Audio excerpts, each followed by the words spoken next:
are getting ready for the dummy market tomorrow, and we're staging our inventory here, and we just received some last minute items from one of our suppliers, skull bags that you see right there, and I had a helpful tip, so I thought I would jump in, do a quick video to show you this trick. These skull bags in shipping, temperature and load and everything's not very kind to them. So you can see it gets a little dented, but this is no big deal.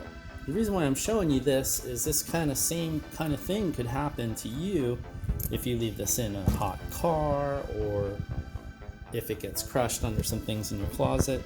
The material that this is made out of is called PVC. It's a flexible type of plastic. A few things that you're going to need really quick to assemble. You have a hair dryer, and it has to have variable speed and temps, your bag, and some scrap paper.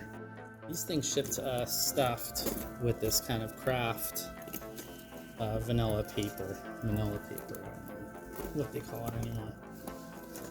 They are a little overstuffed when they come, so I relieve some of that. I fluffed this stuffing up myself, and you can see that it's just a little askew. So what I'm going to do is on low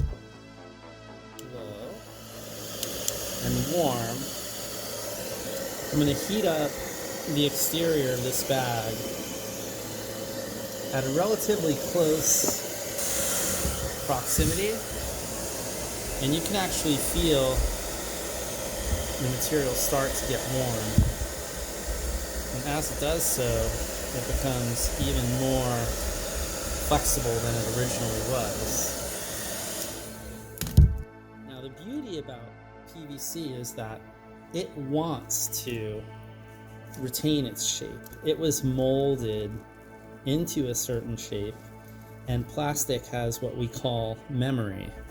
So the memory within this plastic wants to regain its original form. There's lots of convex and curvatures and things that, if heated up just slightly, will help this to return to its original form. And if it needs a little bit more help, like it does here along the zipper more often than not, I take some of this small paper and I wad it up, and I just tuck it here inside those seams where I feel like it could mesh a little bit better. So close that up, move over to this side. You can see this could use a little bit there too.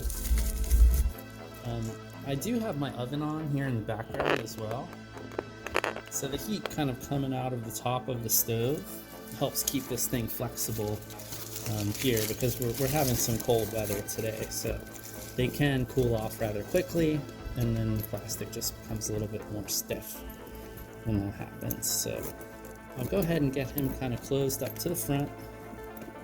Stuff a little bit extra down here, right inside the front zipper, to make sure that his forehead is nice and erect.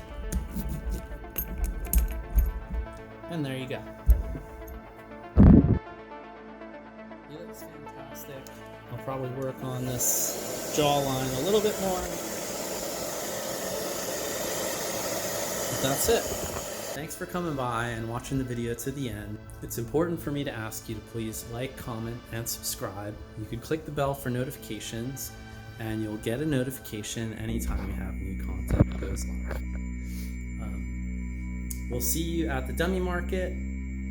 We've also just signed up for the weirdo market, the first Saturdays of May and June.